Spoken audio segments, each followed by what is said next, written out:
Hello and welcome back. Today we are taking a look at Batman from McFarlane Toys. This is part of their digital range. I'm not quite sure what that is, but I think it basically allows you to get a code so you can own an NFT of these? I'm not too sure. I'm not familiar really with how that works. However, I did like the look of this figure. I've always quite liked the grey and dark blue suit for Batman, very 90s-esque.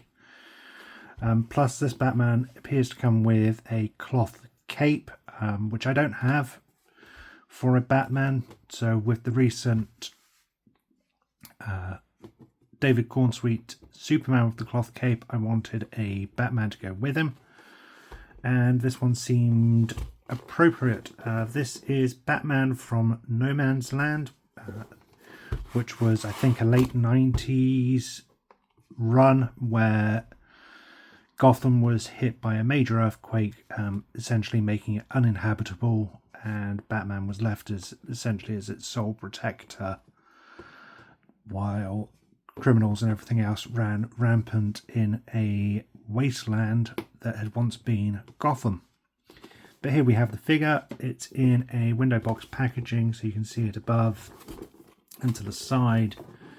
That's done primarily in a blue, fading into a dark black. We get the Batman logo at the bottom, ages 14 plus. Green fading into the darker colours up above. For the digital, step into the world of McFarlane Toys digital. Collect your favourite figures that include this logo and use the enclosed code to redeem your exclusive digital collectible. On the back we get a piece, some artwork of Batman saving a baby. We get the legal stuff there, legal stuff with barcode, Batman's No Man's Land. So let's get this figure open and take a look.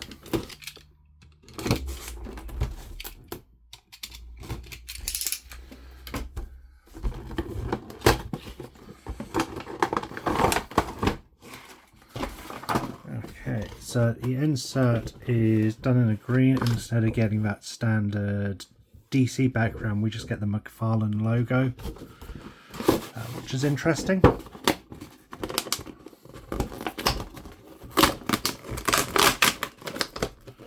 So you get a redeemable code. You get one of your collector art cards as usual. And we also get a base, except instead of saying DC, this says McFarlane Toys Digital.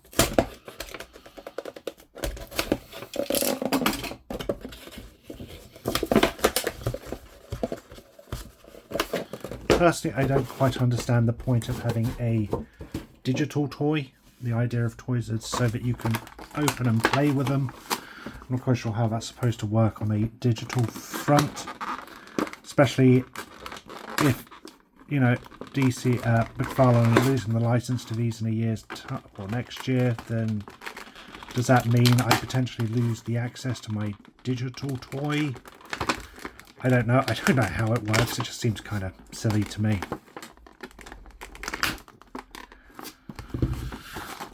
Here we have Batman, trapped for those gods awful cable ties.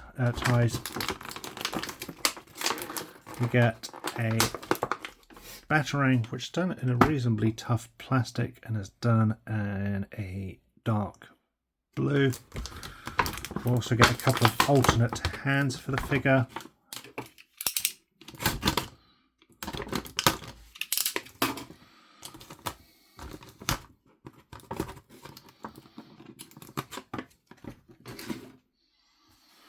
So immediately I'm going to say I paid $25 for this figure, so standard figure price.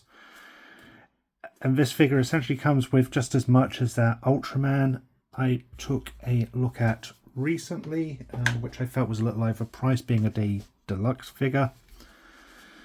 But this certainly feels more reasonable price point for one of these standard McFarlane figures. Here we have the figure. He comes with alternate gripping hand and a alternate fist, along with that Batarang we saw, and standard base plate. The cape is done in some sort of synthetic polyethylene cape.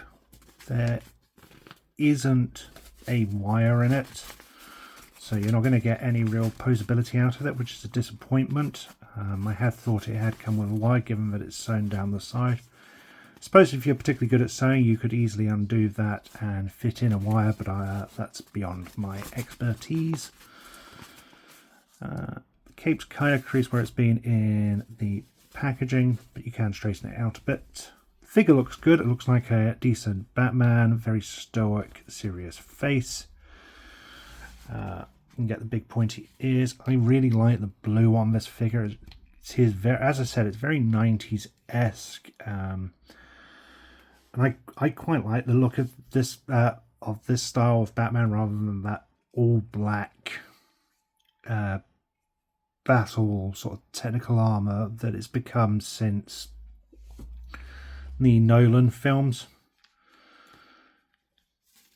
Nice bat symbol on the chest. You get the big thick bat belt, trunks with some nice molded detail for the folds of the fabric, and our boots. Articulation wise, it is standard Mcfarlane figure, so head on a ball joint, so you can get a nice full range of movement there. Butterfly clips at the arms, along with that standard peg and swivel, so you can get a full range there. Bicep, double hinge at the arm, and arm is on a swivel and can be switched by pulling it off the peg and swapping it over. So we've got his fist there. There is a ball joint at the abs, so you get a full range of movement there, along with another ball joint at the waist, allowing for a full range of movement, which is then hidden behind the belt so it doesn't look weird. Leg, no calf. Double bend at the knees.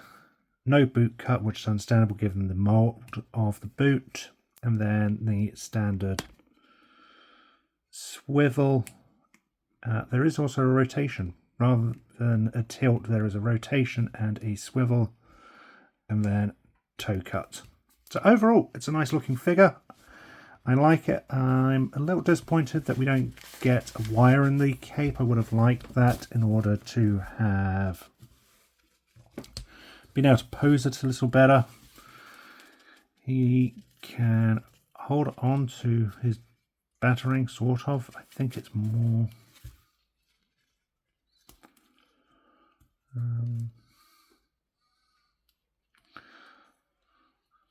so he sort of gets a grip on the batarang. It certainly could be better. Better grip if it's like that rather than throwing. So you could have had a better grip on the batarang, but it is what it is. But for what it is, it's a decent figure. My only real gripe is the fact that the cloth cape definitely needs a wire in it to give it some posability, especially where it's been crumpled up in the packaging. It isn't as full as you would hope, but we can get a decent posing out of him nonetheless. And overall, it is a decent figure that I quite like. There we have it. Thank you for watching. I hope you've enjoyed this video. Until next time, stay safe, and remember, freedom is a right, not a privilege.